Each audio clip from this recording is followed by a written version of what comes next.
ওদের জন্যই ম্যাচটা হেরেছি। ওদেরকে দোষ দিয়ে ম্যাচ শেষে একই বললেন ঢাকার ক্যাপ্টেন থিসারা পেরেরা, যা শুনে অবাক হলেন শাকিব খান। বিস্তারিত জানুন পুরো ভিডিওতে। রংপুরের কাছে হার দিয়ে শুরু কিং খান শাকিব খানের ঢাকা ক্যাপিটালসের।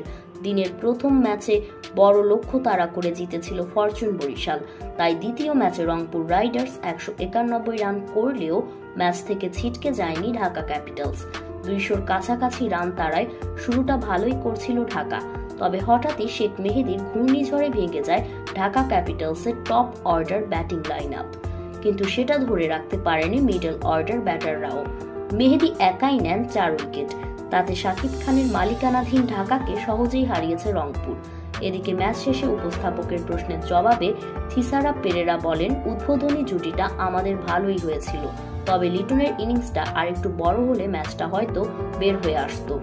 আমাদের মিডল অর্ডার ব্যাটিংটা বেশি খারাপ হওয়ায় আমরা ম্যাচটা হেরে গিয়েছি। ম্যাচ শেষে পেরেরার এমন কথা শুনে শাকিব খান একটু রেগেই রইলেন।